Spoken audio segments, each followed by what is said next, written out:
तसव्वुर करें एक ऐसा हथियार जो इतना ताकतवर हो कि सिर्फ एक ही ब्लास्ट पूरी तरीक का रुख बदल सकता है। एक ऐसा वेपन जो चंद सेकंड्स में शहरों को तबाह कर सकता है और मिलियन जिंदगियां अफेक्ट कर सकता है। आज दुनिया में 190 से ज्यादा कंट्रीज मौजूद हैं, लेकिन सिर्फ 4 मुल्कों के पास न्यूक्लियर वेपन्स हैं। आखिर क्यों? अगर न्यूक्लियर टेक्नोलॉजी इतनी पुरानी है तो हर कंट्री के पास ये क्यों नहीं? क्या ये बहुत महंगा है या बहुत मुश्किल, या इसके पीछे कोई और बड़ा रीजन है? इसका जवाब साइंस भी है, पॉलिटिक्स भी, इंटरनेशनल लॉज भी और इंसानी तरीका सबसे बड़ा खौफ भी। Welcome to around the atlas. Nuclear age का आगाज। कहानी शुरू होती है वर्ल्ड वॉर 2 से, जब साइंटिस्ट ने डिस्कवर किया कि एटम्स को स्प्लिट करके बहुत ज़्यादा एनर्जी रिलीज की जा सकती है। इस डिस्कवरी ने दुनिया का पहला न्यूक्लियर वेपन बनवाया। 1945 में दुनिया ने न्यूक्लियर वॉर की तबाहकुन ताकत अपनी आंखों से देखी। उस दिन के बाद दुनिया हमेशा के लिए बदल गई। कंट्रीज को समझ आ गया कि न्यूक्लियर वेपन्स सिर्फ वॉर टूल्स नहीं, बल्कि ग्लोबल पावर के सिंबल्स हैं और ये दुनिया की सियासत को भी कंट्रोल कर सकते हैं। इसके बाद न्यूक्लियर रेस शुरू हो गई, लेकिन हर कंट्री को इस रेस में शामिल होने की इजाजत नहीं मिल सकती थी। हर कंट्री के पास क्यों नहीं? अक्सर लोग समझते हैं कि न्यूक्लियर वेपन्स सिर्फ पैसे की वजह से लिमिटेड है। हाँ, ये बहुत महंगे होते हैं, लेकिन असल मसला सिर्फ पैसा नहीं। न्यूक्लियर वेपन्स बनाने के लिए बहुत एडवांस्ड साइंस चाहिए होती है, स्पेशल लेबोरेटरीज चाहिए होती हैं, सालों का रिसर्च चाहिए होता है और एक्सट्रीमली सेंसिटिव मटेरियल्स चाहिए होते हैं। और अगर किसी कंट्री के पास ये सब कुछ हो भी, तब भी एक और बड़ी रुकावट होती है, इंटरनेशनल प्रेशर। दुनिया के बहुत से मुल्क और ऑर्गेनाइजेशंस ये समझते हैं कि न्यूक्लियर वेपन्स का स्प्रेड दुनिया को ज़्यादा खतरनाक बना सकता है।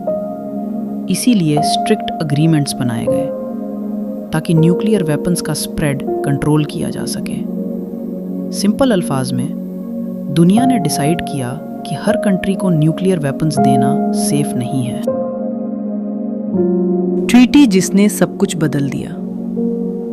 1968 में एक बहुत इंपॉर्टेंट अग्रीमेंट साइन हुआ, treaty on the non proliferation of nuclear weapons. इसे शॉर्ट में NPT कहा जाता है।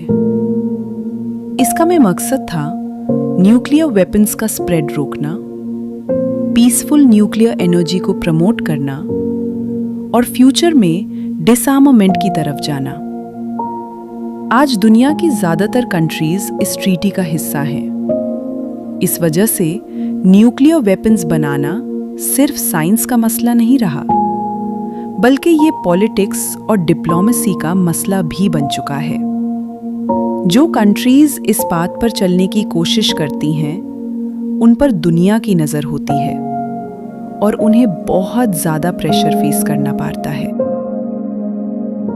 आज किन कंट्रीज के पास न्यूक्लियर वेपन्स हैं? आज दुनिया में सिर्फ कुछ ही कंट्रीज के पास ऑफिशियली न्यूक्लियर वेपन्स मौजूद हैं, जैसे United states, Russia, China, France, United kingdom और कुछ और कंट्रीज भी हैं जिनके पास न्यूक्लियर कैपेबिलिटी है।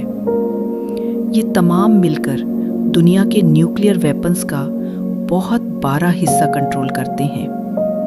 लेकिन इसके बावजूद अक्सर कंट्रीज दुनिया में न्यूक्लियर स्प्रेड को रोकने की कोशिश करती रहती हैं, क्योंकि इसका असर सिर्फ एक मुल्क तक महदूद नहीं रहता, बल्कि पूरी दुनिया पर होता है।